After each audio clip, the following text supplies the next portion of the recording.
Salut les amis, After Zap image numéro 566, on démarre avec le programme de la journée. Deux matchs en Ligue 1 à 19h, Lille va recevoir Brest et à 20h45, Nîmes va recevoir l'Olympique Lyonnais. Les Nîmois, bon dernier de Ligue 1, ça va être compliqué pour eux face à une équipe de Lyon qui est un petit peu aussi en difficulté. On joue un petit peu partout aussi en Europe. En Allemagne, on a un joli duel entre l'Eintracht Francfort qui va recevoir le Hertha Berlin.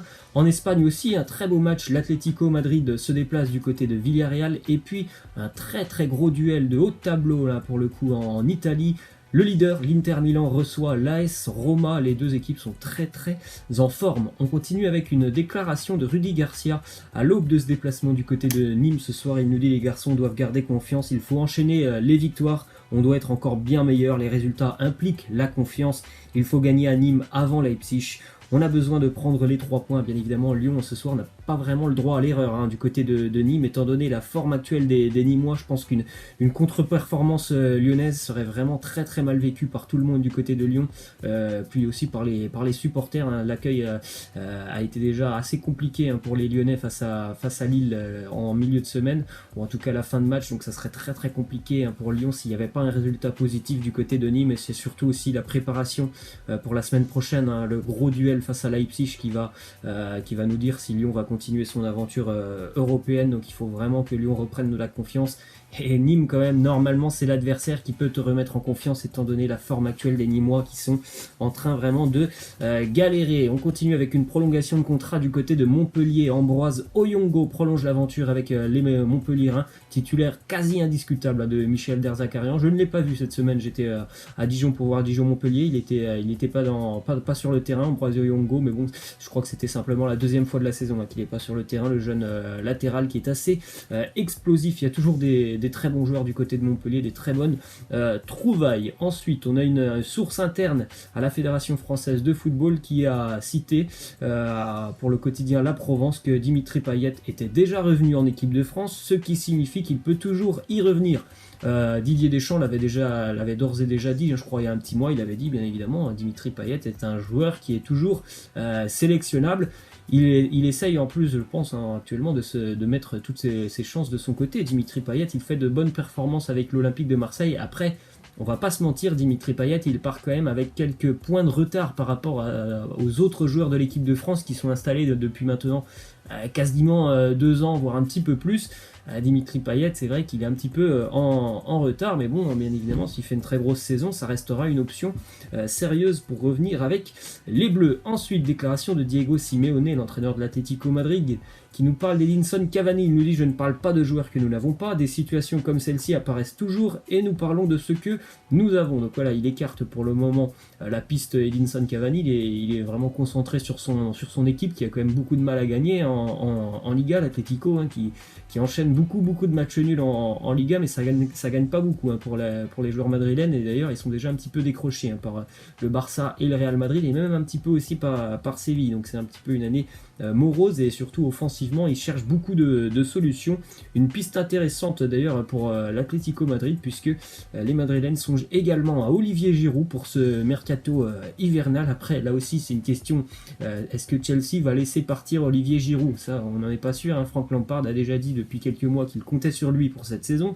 Bien évidemment, c'est un second choix, Olivier Giroud. On sait tous que Tammy Abraham et son excellent début de saison sont bien évidemment le numéro 9 attitré de Chelsea. Donc pour Giroud, c'est un problème de temps de jeu, mais c'est aussi un problème, est-ce que Chelsea va le laisser partir? Ensuite, on a une déclaration de Daniel Riolo, journaliste RMC, qui a évoqué le cas Edinson Cavani et qui trouve tout simplement honteux la gestion du cas Cavani par Thomas Tuchel. Il l'a dit, le faire rentrer simplement 5 minutes à la place de Neymar, c'est incroyable.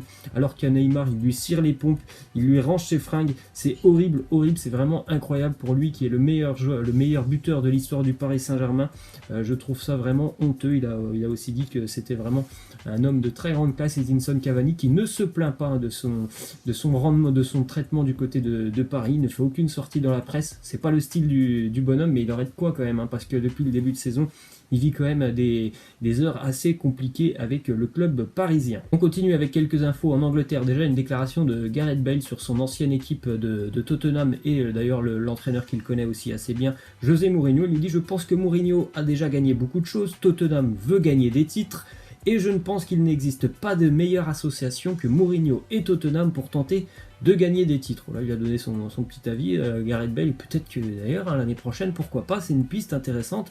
Gareth Bale de retour en Première Ligue, et pourquoi pas de retour à Tottenham, mais bon, on n'en est pas encore de là. Ensuite, déclaration de José Mourinho sur Dele Alli. Il nous dit: Dele Alli prétendant au Ballon d'Or, il peut faire tout ce qu'il veut, il a le talent, il a le bon âge, la bonne expérience au plus haut niveau, il a tout. C'est juste une question de motivation au quotidien. Bon, bien évidemment, on se doute bien que depuis son arrivée, José Mourinho, il essaye de brosser dans le sens des poils ses joueurs, donc forcément, il essaye vraiment de les valoriser. Après, Dele Alli, on va pas se mentir, il est quand même très très loin du niveau Ballon d'Or. C'est un bon joueur, mais voilà, il y en a qui sont bien meilleurs que lui. Ensuite, déclaration de Dele Alli justement sur la défaite des Spurs du côté de Manchester United.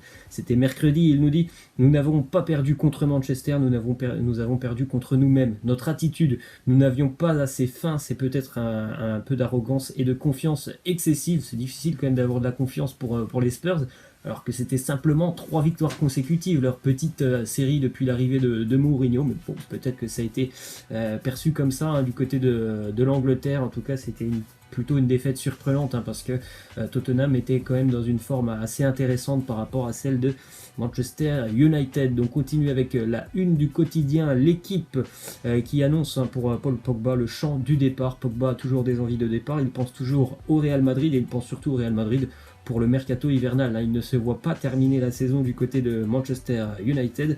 Après, bon, on verra tout ça sur le mercato hivernal, mais bon, c'est quand même assez rare de voir des très gros joueurs partir sur le mercato hivernal. Qui plus est que c'est un joueur qui va valoir certainement beaucoup plus que 100 millions d'euros, on peut raisonnablement le penser, donc ça serait très surprenant de le voir partir quand même au mercato hivernal, surtout que Manchester le lâche cet hiver, alors qu'ils ont quand même repoussé des assauts pendant tout l'été, le lâcher pendant ce mois hivernal, alors qu'il y a quand même une saison assez longue et que les Mancuniens doivent aller chercher la Coupe d'Europe. Ça serait quand même très très surprenant. On enchaîne avec la série absolument incroyable de Liverpool, qui est désormais invaincu depuis 32 matchs en Première Ligue. C'est un record pour les Reds. 127 ans d'existence, hein, pour le club de la Mersey. Et voilà, record pour le Liverpool, 32 matchs consécutifs en Première Ligue sans la moindre défaite, et ce début de saison absolument incroyable aussi en Première Ligue. Ensuite, info du côté d'Arsenal. Arsenal n'a plus gagné un match depuis 9 matchs consécutifs. Et là aussi, c'est un record pour le club. C'est tout simplement la pire période pour le club des Gunners depuis 1977. Donc presque quand même plus de 40 ans, hein, qu'Arsenal n'avait pas connu une telle période. Ça va mal pour les Gunners, qui sont en plus de ça vraiment au milieu de tableau. Défaite hier face à Brighton à la maison, 2-1. Et au-delà de ça, ce qui est inquiétant aussi pour les Gunners, c'est que jusqu'au nouvel an, ils ont un calendrier qui est vraiment pas simple, hein. Les Gunners, ils vont jouer Chelsea, Manchester City, Manchester United. Déjà ce week-end, ils ont un derby du côté de West Ham. Ça semble très très compliqué, hein, l'année pour Arsenal. Ensuite, on part en Italie avec la une du quotidien, le Corriere dello Sport, qui a osé faire cette une.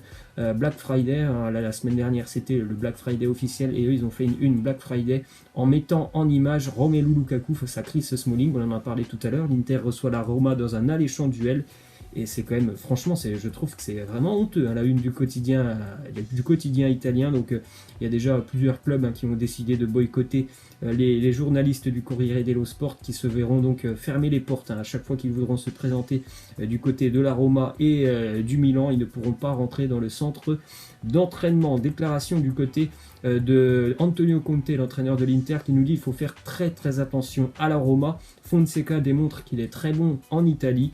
Donc voilà, très très joli duel entre deux équipes qui sont très en forme en Italie. L'Inter est leader et enchaîne les succès. C'est un peu pareil pour la Roma, qui joue très très bien, qui marque beaucoup face à une défense de l'Inter qui défend plutôt pas mal. Ça va vraiment être un très joli duel ce soir. On continue avec une déclaration de Paulo Fonseca, l'entraîneur de la Roma, qui nous dit que Conte est un très grand entraîneur. L'Inter est dans un grand moment.